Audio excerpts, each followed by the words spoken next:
Today I'm going to be making this fun Ghost in the Graveyard slider card.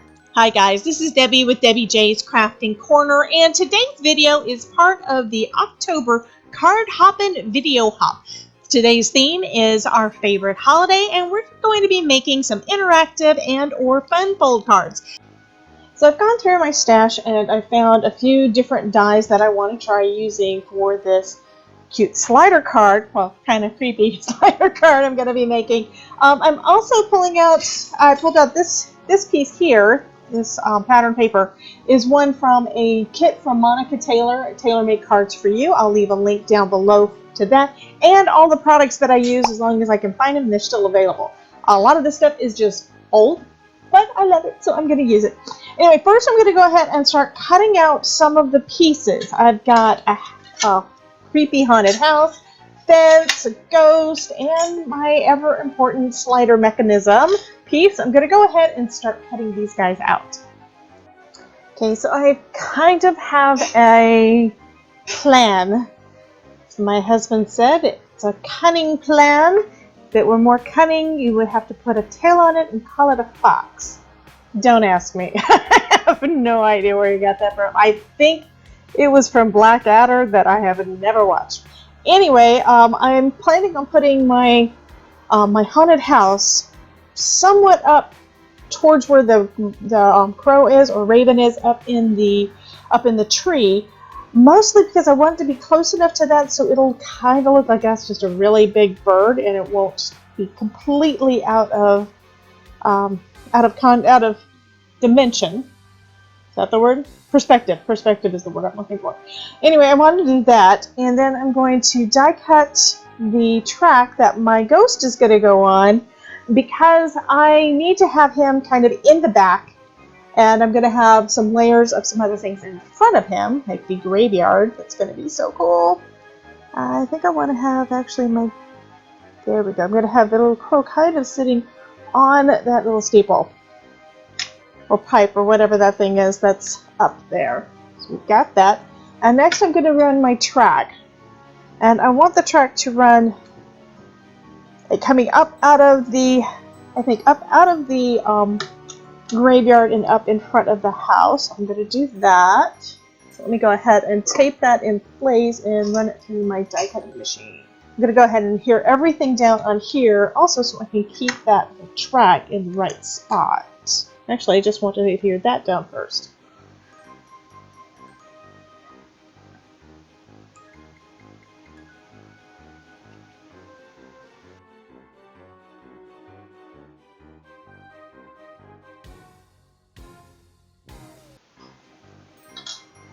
Okay, so now when I lift off the panel, that strip is going to stay in place. So now I need to get my ghosty to go where I need it to do. So for that, I'm going to use these instead, because I can trim them down a little bit smaller.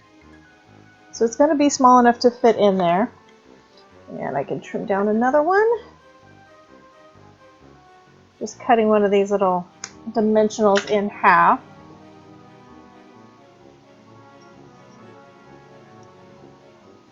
Okay, so that's going to fit fine. I have to tell you guys, I struggled quite a bit with this card, pretty much starting here. I was having a little trouble getting my slider to work the way I wanted it to. Initially, I wanted to try to do a pull tab, and that didn't work because I couldn't figure out how to do that. I may do that at some future time. And I decided to put a circle on the back of my adhesive on the back of my ghost, and then put a penny on the back and try that. Yeah, having that cardstock piece there didn't work out, but I'm leaving it in the video because eventually I have to fix it. Then I started, after I thought it was pretty much dry, I started putting on some foam tape. Now this foam tape I have is pretty thin. It's going to take 3 layers of foam tape to make up the difference from the little dimensionals that I put on the back of my ghost. So I added 3 layers of foam tape to almost the entire back of that panel. And then I realized, yeah, I forgot to trim it down first. I wanted it to be an A2 size card, not big 5x7. So I took the little ghost off and I put it in my paper trimmer and I'm gonna cut it. Believe me, this just like it's painful for you guys to watch, it was painful for me to do. Plus, I really didn't have enough space with where I positioned my slider to cut it down to 3 3/4 by 5 like I normally do. So I'm working on it. Yeah, I keep on trimming and trying to decide, and finally I wind up, well, you'll see.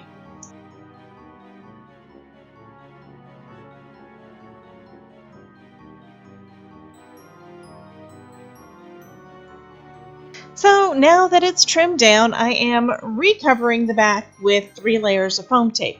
Now I have to admit, one of the things that I don't really like about different types of interactive cards is that they just seem to be just so bulky. I always have to use 2 to 3 layers of foam tape for pretty much anything in order for me to make sure that nothing gets stuck on that mechanism. So that's probably one reason why I don't do it as much. I mean, I love dimension, but I don't want a ton of it. You know what I mean?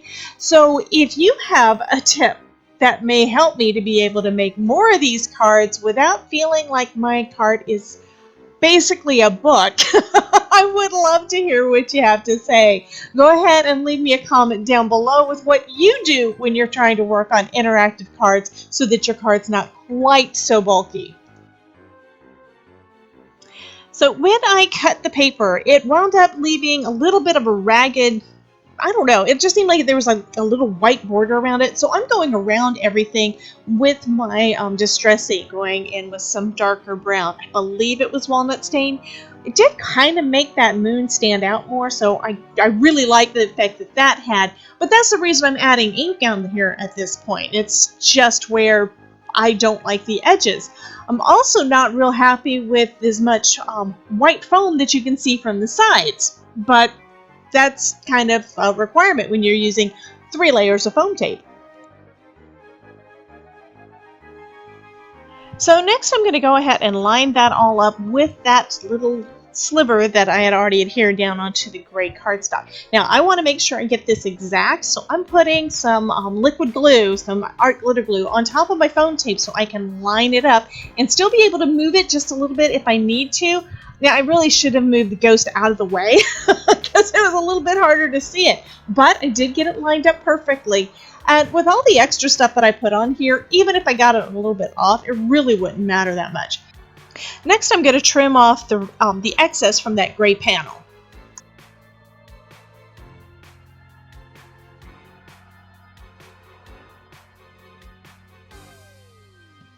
Did I mention that I don't like that white foam and the edges being kind of not clean? I mean, it's a brown panel on the front, and everything from the sides is white. So I am doing everything I can to add enough ink over there to kind of tone it down a little bit, and then I decide, you know, I need to add some more brown ink to the front of the panel too.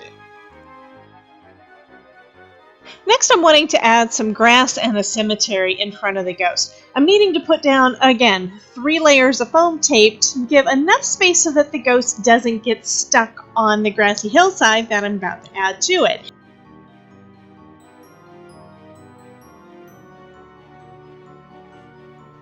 And you can see my ghost is still getting stuck.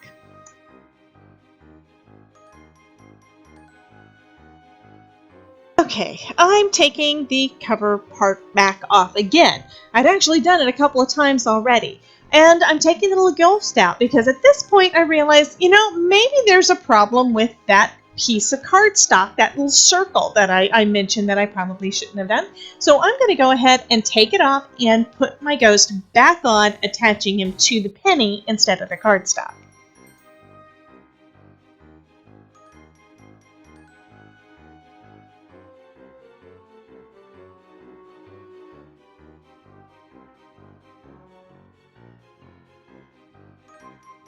And what do you know? He actually slides right now.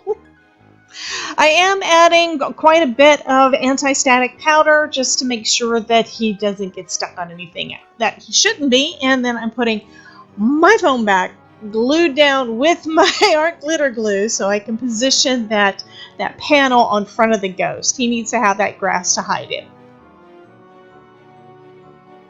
Now that he's functioning properly and I've got the panel down, I'm going to go ahead and trim off all the excess. That's just for the grass part. And it's at a point now where it is too thick to run through my paper trimmer. Next, I'm going to work on my little tombstones to go in my cemetery. I cut each of these pieces out of gray cardstock and black cardstock, and I'm adding a little bit of black soot ink to the gray pieces, and then I'm going to layer those up with my black pieces. So it's going to give it a little bit of a shadow and a little bit of a dimension, because this needs to be flat. We've already got way too much foam tape on this card.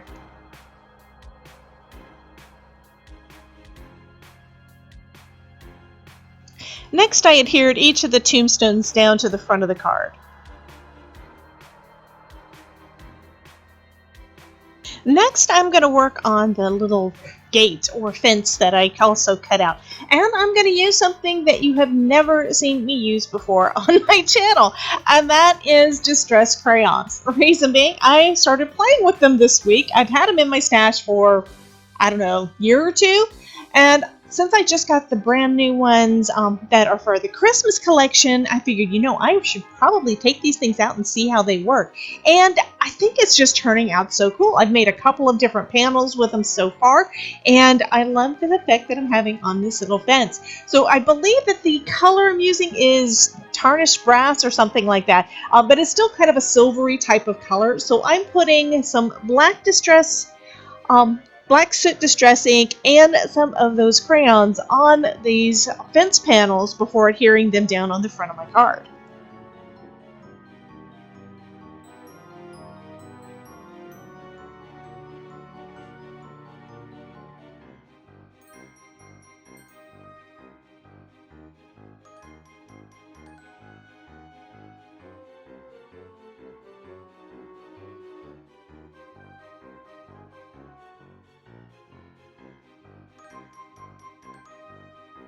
Next, I'm going to put another layer of black grass in front of the tombstones and in front of the fence. This is actually the other side of the panel that I cut using that grassy hillside die.